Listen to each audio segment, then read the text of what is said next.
د پی ټی آی ورکرانو د پی ټی آی موجوده قیادت مسترد کړی دی. په بیرستر ګوهر باندې ډیر غټ تنقیدونه د پی ټی آی کارکنانو روان کړي دي. په څه وجه په هغه تنقید کیږي؟ حکومت یو ځل بیا پی ټی آی ته غټه دوکه ورکړې ده. آیا عمران خان او پی ټی آی کارکنانو ته دا دوکه حکومت ورکړې ده او که د پی ټی آی قیادت ورکړي؟ په دې هم تفصیلا خبره کوو. عمران خان دا وخت په جیل کې په کم حالات کې دی، د هغې حوالې سره هم اپډیټس دي، د هغه صحت حوالې سره هم اهم معلومات دي. د عمران خان سابقه ښځې جمایمه خان چې د عمران خان حوالې سره کم ټویټ کړو، هغه ټویټ تر اوسه پورې 83 لک کسانو کتلی دی. حکومت بل چې کوم حکومت د طرف کم پلان دی، د هغې حوالې سره سنټ اجلاس هم راغوستی دی او د قومي اسمبلی اجلاس هم راغوستی چې دا اجلاس په نن کیږي. ډېر زیات امکان دی چې په دې اجلاس کې دی آئیني ترامیم هم پیش کړي. دې وخت حکومت سره نور سیټونه څومره دي، د سیټونو څخه حواله اپډیټ سره هم شریکوم. حکومت سره څومره سیټونه پکار دي آئیني ترمیم دپاره، پی ټی آی د موجوده صورتحال کې څه پلاننګ دی، دا ټول تفصیلات در سره په دې ویډیو کې شریکوم. نو ویډیو خپله هم مکمل وګورئ او مخکې ملګرو سره ضرور شریک کړئ. راځو چې په دې ټول تفصیلاتو باندې خبره کوو. دې وخت کې د پی ټی آی کارکنان د خپل لیډرشپ په خپل لیډرشپ باندې ډېر غټ تنقیدونه کوي. وجه دا ده چې تیر شوي 12 ورځو داسې عمران خان مکمل نظربند دی. هیڅ چاته هم پته نشته چې د هغه حالات څنګه دي، په جیل کې په کم حالات کې پروت دی.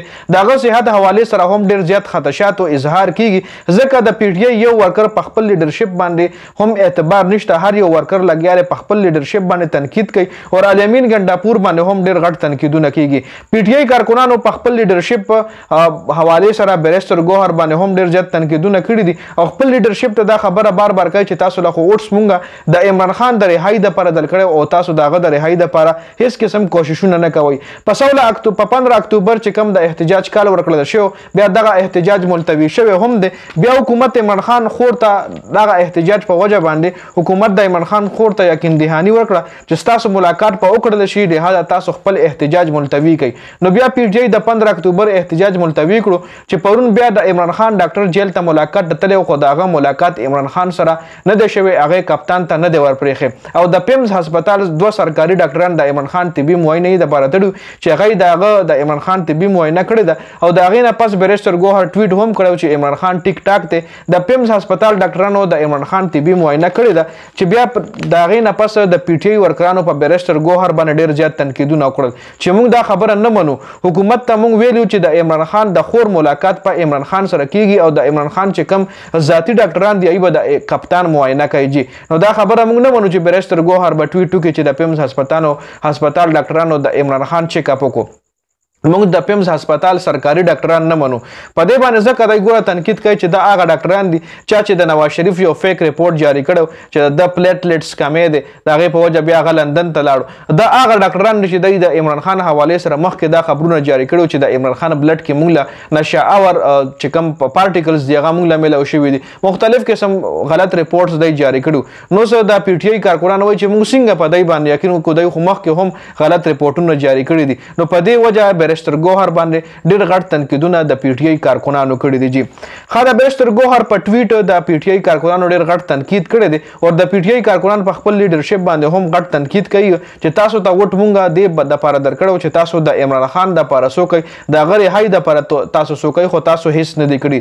د عمران خان صحت حوالې سره نورین نیازي د عمران خان خور ویلي دي چې بیرستر ګوهر به د حکومت د ډاکټرانو یعنی د بیرستر ګوهر به د حکومت په ډاکټرانو اعتماد وي، خو زموږ نشته دی او نه پرې د پی ټی آی کارکنانو شته دی.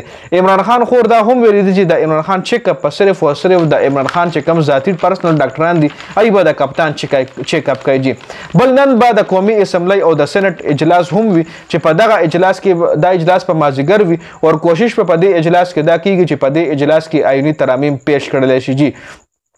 بل حکومت سره دا وخت تقریبا 215 پورې سیټونه دي. په 215 سیټونو باندې دی آئیني ترامیم نشي کولی. آئیني ترامیم دپاره 224 سیټونه ریکوایرډ دي. نو حکومت سره صرف 215 سیټونه چې کې هم یو سپیکر دی، سپیکر هم وټ نشي اچولی او 2 نور هم د پی ایم ایل ان د مسلم لیگ نون کسان چې هغوی وټ نشي اچولی. مطلب مسلم لیگ نون حکومت سره او پیپل پارټۍ حکومت سره دا وخت 212 سیټونه دي او پاتې ولا نور هم 12 سیټونه دي. لکه 224 سیټونه به دی پوره کوي نو اله به آئیني ترمیم کولی شي. که چېرې دی ځان سره مولانا فضل الرحمن صاحب یو ځای کې نو هم د دې سیټونه 224 ته نه رسي. مولانا صاحب سره 8 سیټونه دي نو دای به 220 سیټونه شي.